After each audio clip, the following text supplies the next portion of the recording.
지난주에 우리는 사도행전 3장을 통해서 말씀의 은혜를 받았습니다. 예루살렘 성전 앞에 40년 동안이나 안진뱅이로 있었던 양반이 이제 베드로와 요한이 예수 그리스도의 이름으로 이렇게 세웠고 걷기도 하며 뛰기도 하는 장면을 보셨죠. 아무튼 근동에서 난리가 났습니다.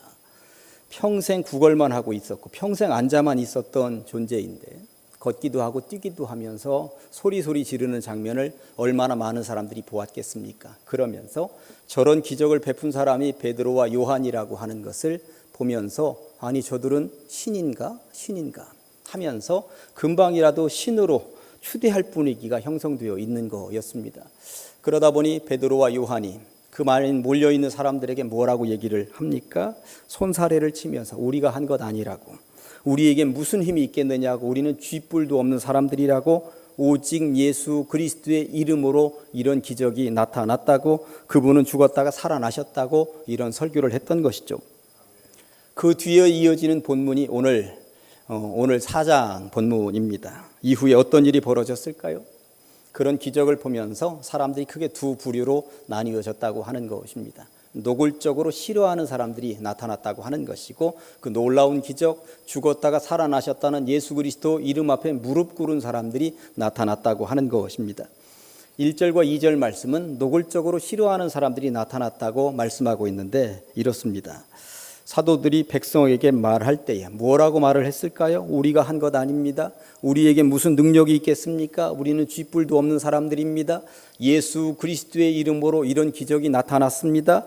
예수님은 죽었다가 살아나셨습니다. 라고 이렇게 설교할 때에 이런 말이죠.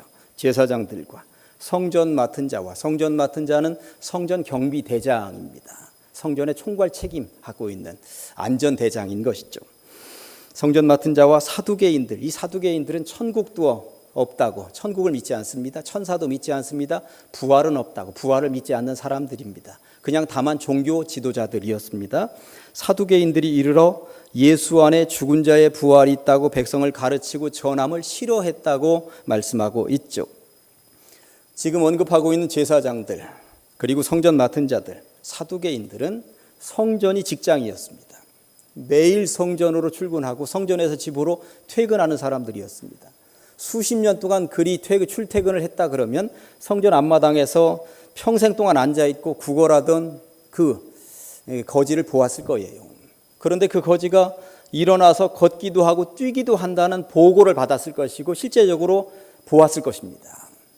그 놀라운 기적을 보고를 받기도 하고 직접 두 눈으로 보면서도 이들의 반응은 어떤 것입니까?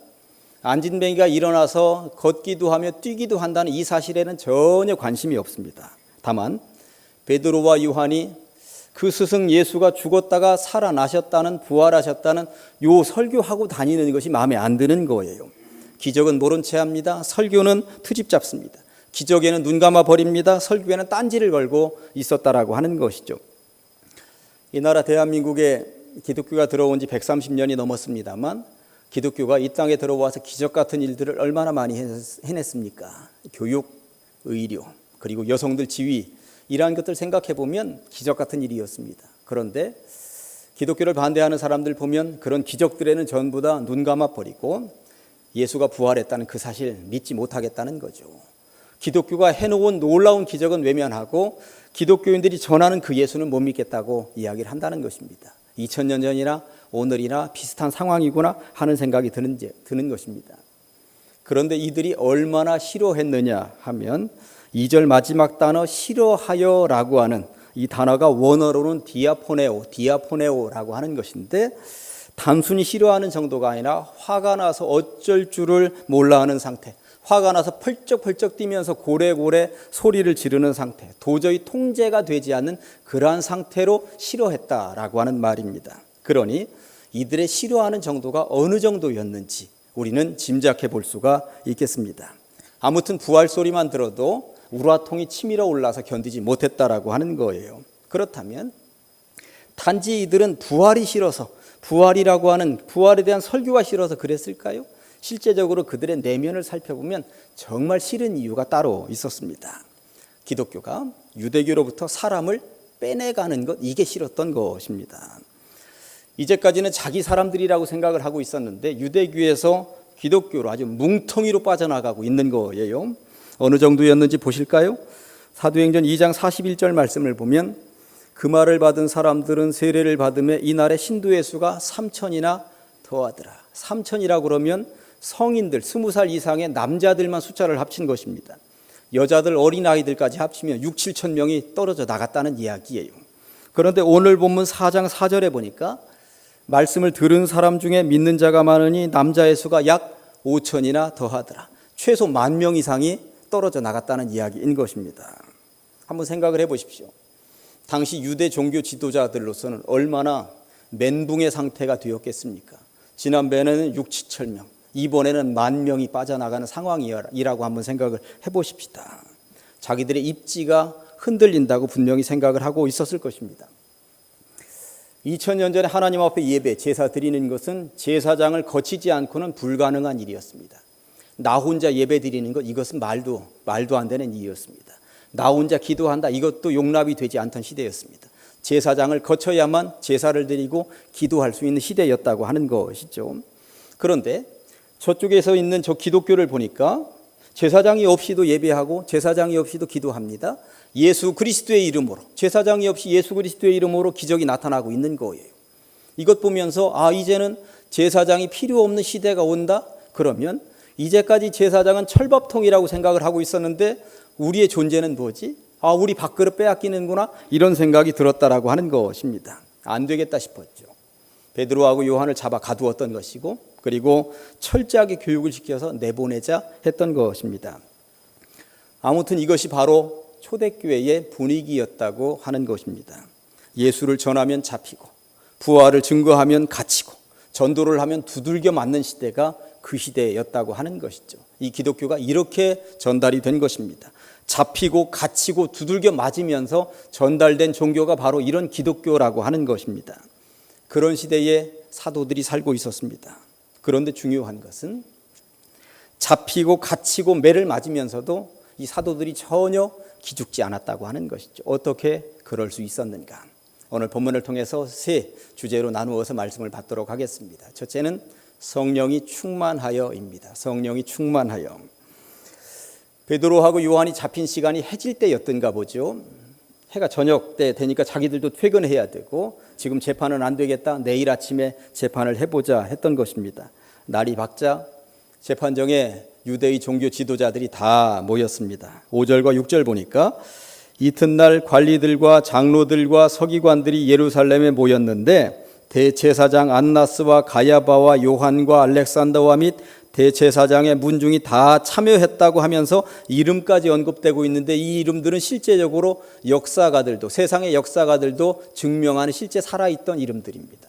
그러니까 성경 이야기가 가짜가 아니라는 거예요. 성경 이야기가 진짜라고 하는 것이죠. 실제적으로 이 많은 사람들이 다 모였는데 평소 같으면 이렇게 모여있지 않아요. 그런데 최고 큰 소리 떵떵 칠 수 있는 종교 지도자들이 다 모였다고 하는 것은 이들이 지금 위기의식을 느끼고 있거나, 사내들만 3,000명, 5,000명, 남녀 합쳐서 6, 7,000명, 10,000명이 빠져나가는 상황을 보면서 이거 안 되겠다 하는 생각, 위기의식이 팽배해져 있구나 하는 것을 알 수 있는 것입니다. 이들이 사도들을 앞에 놓고 묻습니다. 7절입니다. 사도들을 가운데 세우고 묻되 너희가 무슨 권세와 누구의 이름으로 이 일을 행하였느냐? 무슨 권세와 누구의 이름으로 이 일을 행하였느냐? 라고 묻는데 이게 몰라서 묻는 질문이 아닙니다. 다분히 의도적인 질문이었다고 하는 것이죠. 성전 문 앞에 수십 년 동안 앉아서 구걸하던 그 안진뱅이, 평생 안진뱅이를 이렇게 세웠다라고 하는 것 다 보고 받았다고 제가 말씀을 드리지 않았습니까? 그런데 그 안진뱅이를 이렇게 세우면서 산에서 캐온 산삼 가지고 이렇게 세운 것 아니고요, 바다 깊은 곳에서 얻어온 고래 심줄 가지고 이렇게 세운 것 아닙니다. 베드로와 요한은 어떤 도구도 사용하지 않았고요, 베드로와 요한은 어떤 의약품도 사용하지 않았다고 하는 것입니다. 오직 하나, 예수 그리스도의 이름, 이것 하나만 가지고 평생 안진뱅이를 이렇게 세웠다고 하는 것 아닙니까? 그런데 이 사실을 보고받았고 분명히 보고받아서 자기들도 알고 있음에도 불구하고 또 묻는 것입니다. 왜 물을까요? 당신은 여호와 하나님 이외 어떤 이름으로도 기도하거나 예배드리거나 하는 것은 불법이었기 때문에 저들이 예수 그리스도의 이름으로 병을 고쳤단 말이야. 안진뱅이를 이렇게 세웠단 말이야. 그 상황 처지 이게 중요한 것이 아니라 저건 죄악이다. 잡아서 죽이자. 이럴 수 있었다라고 하는 것이죠. 그러니 잡아 죽일 심산을 가지고 의도를 가지고 올가미를 앞에다가 걸어놓고 있었다고 하는 것입니다. 이 사실을 베드로가 몰랐겠습니까? 다 알죠. 저기 걸리면 죽이겠구나. 다 알면서도 베드로가 뭐라고 대답하는지 한번 보실까요? 10절입니다. 너희와 모든 이스라엘 백성들은 알라. 너희가 십자가에 못 박고 죽였는데 하나님은 죽은 자 가운데서 살리셨다. 너희는 죽이고 하나님은 살리셨는데 살아나신 분이 누구냐? 나사렛 예수 그리스도. 그의 이름으로 이 사람이 건강하게 되어 너희 앞에 섰느니라. 아멘.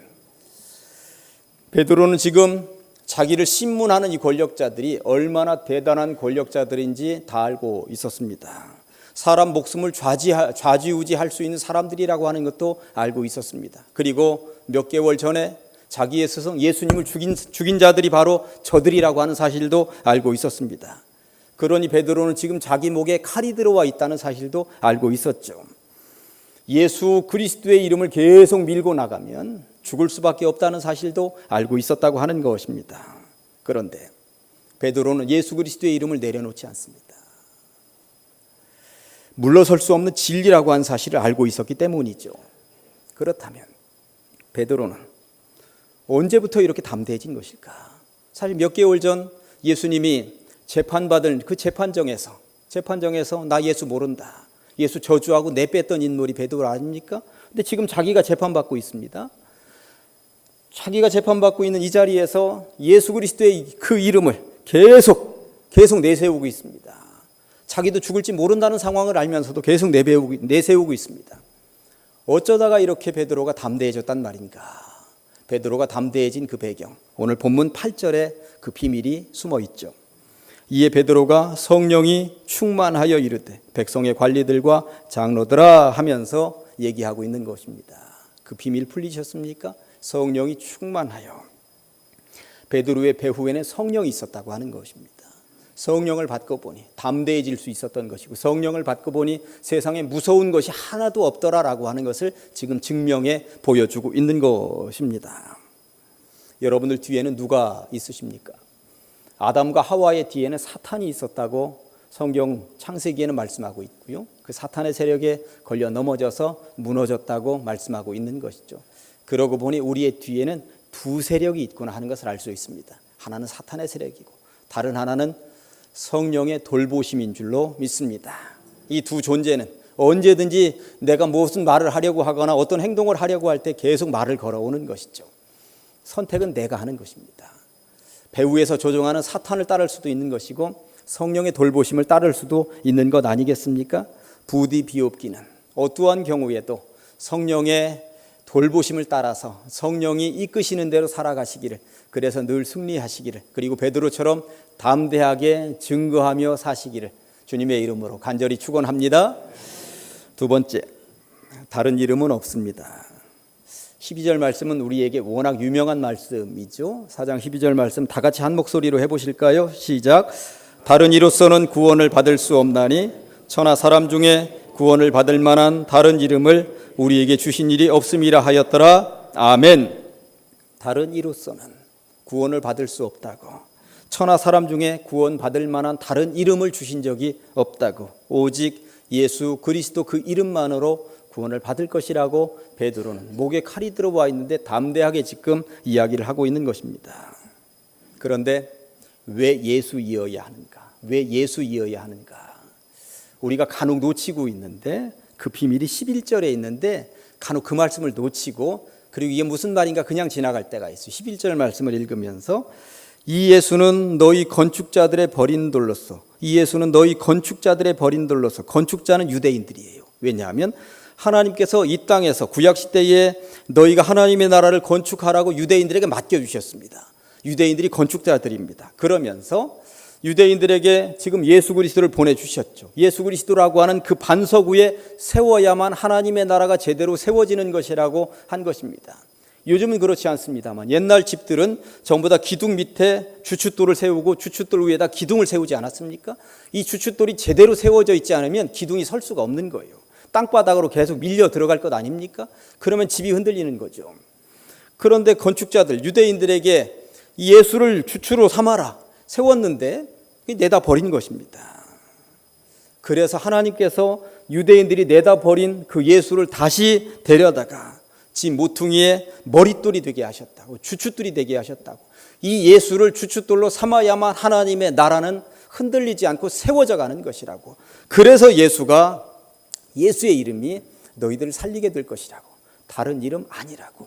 어떤 이름을 가지고도 주춧돌로 삼아서는 안 되는 것이라고 강조하고 있는 것이죠. 이단의 세력들은 교주의 이름을 언급하면서 이 교주들이 하나님 나라의 주춧돌이라고 말들을 합니다. 그 교주의 이름들을 주춧돌로 삼아야만 세워져 간다고 말들을 하는 것이죠. 그러나 우리는 잘 알고 있습니다. 그것은 바로 모래 위에 세운 사상 누각이라고 하는 사실을, 언젠가는 무너질 것이라고 하는 사실을 알고 있는 것이죠. 목사님, 지금은 건재한 것 같은데요. 건재한 것 같지만 결국은 무너질 것입니다. 사람 위에 세운 집이 어떻게 건재한단 말입니까? 오직 죽음을 깨트리고 부활하여 살아나신 예수 그리스도 그 이름을 주춧돌로 삼을 때만 우리는 영원한 생명이 있는 줄로 믿습니다. 베드로는 지금 자신의 목에 칼이 들어와 있다는 사실을 알면서도 대답 하나 잘못하면 예수님처럼 고초를 당하고 죽을지도 모른다는 사실을 알면서도 거침이 없는 것입니다.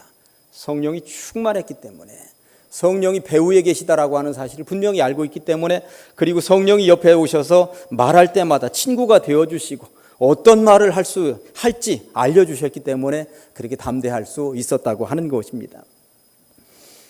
어느 아버지의 고백이라고 하는 글을 기독교 신문에서 읽은 적이 있습니다. 초등학교 다니는 아들 녀석이 친구들을 데리고 왔던가 봐요. 자기는 거실에 앉아 있는데 인사하더니 녀석들이 아들 방에 가서 이제 노닥거리면서 놀고 있는 소리가 밖으로까지 들려옵니다. 한 친구가 열심히 놀다가 이렇게 말을 하더라고 하는 거예요. 우리 아버지는 여의도에 있는 방송국에 다닌다. 우리 아버지는 연예인들하고 얼마나 친한지 몰라. 연예인들 사인도 받아다 주고 연예인들하고 찍은 사진도 있다 하면서 자랑을 하는 거죠. 그래서 다른 친구 하나가 우리 아버지는 국회의원하고 친하다. 국회의원하고 아버지하고 찍은 사진도 우리 집에 있어 하면서 자랑하더라는 거예요. 밖에 거실에서 듣고 있는 이 아버지는 나는 교회 그냥 평범한 집사이고 그리고 그냥 월급쟁이 회사원인데 내 아들 녀석은 자랑할 것이 하나도 없을 텐데 어쩌지 우리 아들 기죽겠다 하고 있는데 방 안에서 아들의 목소리가 크게 들려오더라는 것입니다. 우리 아버지는 아빠하고 친하다. 우리 집에는 성경하고 찬송가 됐다 많다 보여줄까 그러더라고 하는 것입니다. 세상에 연예인하고 친한 것, 권력자하고 친한 것, 그 어느 것보다 하나님하고 친한 것이 최고인 줄로 믿습니다. 하나님하고 친해야죠. 예수 그리스도하고 친해야 되는 것이고 성령하고 친해야 되는 것입니다. 우리를 진짜 돌보아 주시는 분이 누구인가? 연예인하고 사진 찍었다고 연예인이 도와줄까요? 국회의원하고 사진 찍었다고 국회의원이 도와줍니까? 그냥 한번 사진 찍고 끝나는 것이고 한번 사인 받고 끝나는 것입니다. 그러나 영원토록 우리를 지켜주시고 돌봐주시는 분은 그 이름 예수, 그리고 이 예수를 믿도록 우리를 옆에서 돕는 성령 하나님, 그런 존재들 아니겠습니까? 그러니 어떠한 경우에도 구원의 백성 되기 위하여 삼위일체 하나님과 늘 친하게 살아가시기를 주님의 이름으로 간절히 축원합니다. 마지막 하나만 더 말씀을 드리고 마무리하겠습니다. 하필이면 나에게 이런 은혜를, 이렇게 주제를 잡아 보았어요. 하필이면이라고 하는 말은 부정적일 때 주로 사용되어지는 단어입니다. 큰 질병에 걸렸다고 생각을 해보면 하필이면 나에게 그런 질병이 60억 이 지구 땅덩어리에 있는 수많은 사람들 가운데 5천만 명 이 나라 대한민국에 살고 있는 수많은 사람들 가운데 하필이면 나에게, 이렇게 이야기를 하고 할 수 있습니다. 아무튼 하필이면은 부정적일 때 많이 사용되어지는 단어입니다. 장영희 교수를 아십니까? 장영희 교수에 대해서는 여러 가지 관련된 일화에 대해서 제가 설교 시간에 간혹 말씀드린 적이 있습니다. 서강대에서 영문학을 강의하셨죠.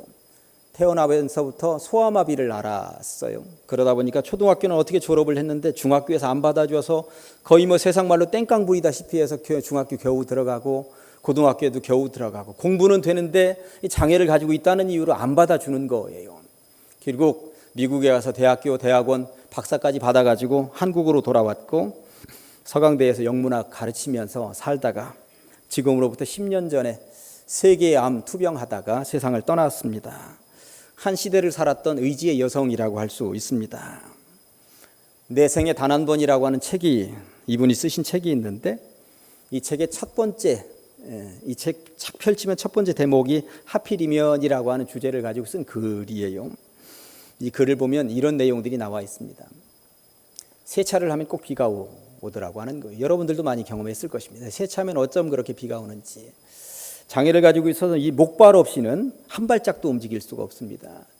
어느 매장에 가서 뭔가 물건을 사려고 하는데 그 인기가 좋아가지고 줄을 막 20-30명 쭉 서 있더라는 거예요. 뒤에서 목발 짚고 서서 한 걸음 한 걸음 가서 딱 갔는데 자기 앞에서 그게 딱 끊기더랍니다. 정말 하필이면 내 앞에서 이게 이렇게 끊길 이유가 뭐란 말인가. 어느 날은 밖에 걸어갈 일이 있어서 목발 짚고 걸어가는데 서울 인구가 1,000만이 넘어요. 그 1,000만 명도 넘는 사람들 가운데 하필이면 내 어깨에 새가 똥을 싸고 가더라는 거예요. 수없이 많은 사람들 가운데 하필이면 여기다 똥을 쌀 게 뭐냐는 말이에요. 그러면서 부정적인 이야기를 쭉 써놓고 있습니다. 어느 날인가는 미용실에 가서 잡지를 이렇게 펼쳐서 열어보는데 어느 연예인은 얼굴 예쁘고 몸매 좋다 해서 사진 한 장 찍는데 3억 원을 받았다는 기사를 본 거예요. 나는 이 3억 원을 모으면 월급을 다 한 푼도 안 쓰고 모아서 얼마를 모아야 이게 3억 원인데 얼굴 예쁘고 몸매 예쁘다고 사진 한 방에 3억 원이라니 이게 뭐란 말인가. 하필이면 나에게 이런 장애.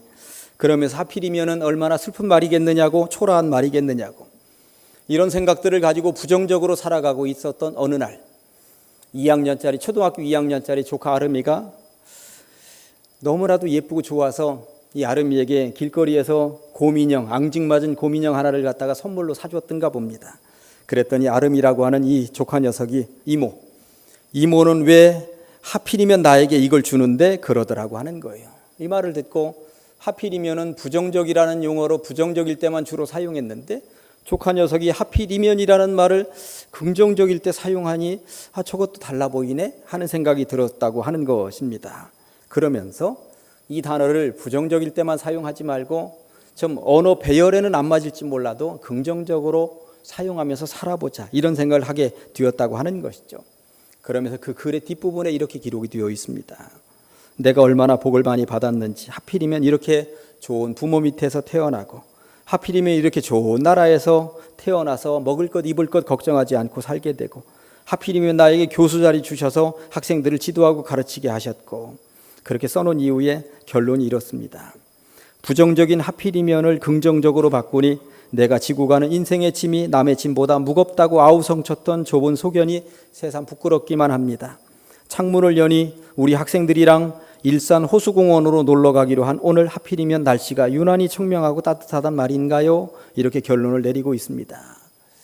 살면서 하필이면 나에게 하면서 부정적으로 얘기하면서 불평, 불만 쏟아내면서 살아가기로 말하면 다 그렇게 안 좋게 보이는 환경들 뿐입니다. 그러나 긍정적으로 보기 시작하면 모든 것이 다 긍정적으로 보일 수 있다라고 하는 것이죠. 부정적인 세상 속에서 부정적인 이 나라에 부정적인 모든 환경 가운데 하필이면 나에게 예수가 구주로 다가와서 오늘 이렇게 구원의 대열에 합류하게 되었습니다. 세상 그 어떤 것보다 이 좋은 은혜가 얼마나 크고 놀라운 것이란 말입니까? 60억 인구 가운데 5천만 이 나라 대한민국 사람들 가운데 하필이면 나에게 이런 은혜를 주시다니, 하필이면 나에게 찾아오셨고 하필이면 나를 구원의 대열에 합류하게 하셨고 이것만 생각해도 우리는 늘 감사하며 감격하며 살 수 있다라고 하는 것입니다. 이제 말씀을 정리해 봅니다. 베드로는 성령이 충만해서 담대하게 증거할 수 있었습니다. 우리들도 살아가면서 성령 하나님, 성령 충만하여서 담대하게 증거하며 살아가는 삶이 되셨으면 좋겠습니다. 다른 이름을 주신 적이 없습니다. 오직 예수 그리스도. 그 이름을 통해서만 우리는 구원을 받을 수가 있다고 하는 것이죠. 그리고 마지막 하나 더, 하필이면 하면서 늘 부정적으로 살았었던 인생들이었을지 모르겠는데 그 예수가 나에게 다가오셨다고 하는 것, 성령이 늘 도와주시고 계신다라고 하는 것, 이거 생각하면 하필이면 나에게 이런 은혜가 주어지다니 늘 감사하며 감격하며 살 수 있는 것 아니겠습니까? 늘 그렇게 살아가시며 주의 복을 받아 누리기에 부족함이 없는 여러분들의 삶이 될 수 있으시기를 주님의 이름으로 간절히 축원합니다. 기도하십니다. 하나님 아버지 감사합니다. 하나님께서 거룩한 주일 우리를 불러 주시옵시고 말씀을 통하여 은혜 받게 하시니 감사합니다. 힘들고 어려운 세상 성령 충만하여 담대하게 증거하며 살게 하여 주시옵소서. 예수 그리스도 그 이름 이외에 우리에게 그 어떤 이름도 주신 적이 없다고 하는 놀라운 사실을 기억하며 살게 하여 주시옵소서. 나에게 주신 은혜가 얼마나 크고 놀라운지 감사하며 감격하며 사는 주의 백성들 다 되게 하여 주시옵소서. 예수님의 이름으로 기도합니다. 아멘.